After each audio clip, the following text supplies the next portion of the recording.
Okay, so here we are. We're going to make some easy sourdough starter. We're going to start with water and flour, of course, but we are going to jumpstart this sourdough starter with some yogurt and some honey.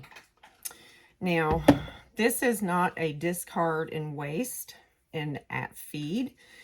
You mix it up, and when it starts to collect hooch on the top, then you feed it a little bit. And it's not a measurement thing.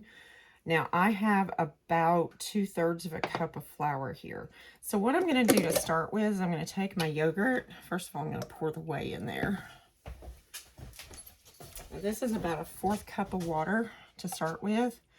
And then I'm just going to take like a dollop of yogurt and put it in there and stir it up.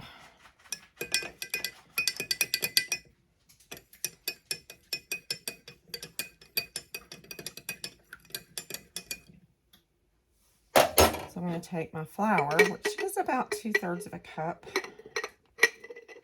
I didn't really measure this. I just took a scoop, put it in there. My water and yogurt mix. She used buttermilk. I don't have buttermilk, but I always have yogurt on hand. As long as it's cultured, it doesn't matter. And then you just stir this up.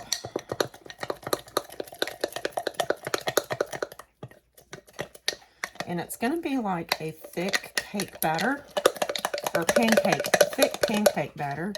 And see how that, let's see if I can show you how thick that is. So it's like a thick pancake batter. But when I added honey, and yes, this is from my friend Brian Coper at Castle Hives. When I added honey, that's when my starter really took off. So I'm just going to squirt some honey in there. Honey has natural bacteria and natural yeast in it. And this has natural bacteria. And since I have made sourdough starter before here, my home has wild yeast. So what we do is just stir that in there.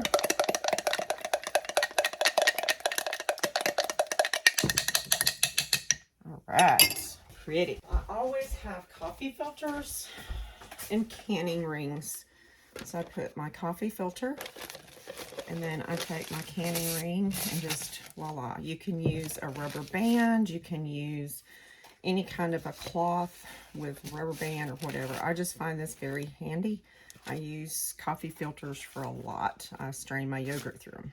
So we're going to set this aside and watch it over the next few days. This is December the 1st. So you can see there's some liquid that has collected. That is known as hooch. It is the alcohol that's been released off the ferment, and you can see it there. So all that really means is it needs to be fed. I put about maybe a 1/4 cup flour in there, and this is probably just under a 1/4 cup of water. And we'll stir that in until it's thick, like thick pancake batter. So it's kind of like pancake batter. So that should be good enough.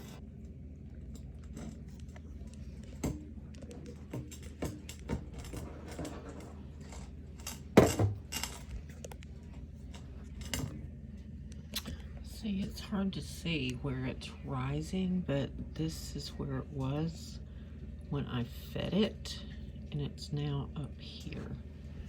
And then you can see how active it is with all the bubbles. So it's ready to go. And it's only been 5 days, and we've got starter ready to go.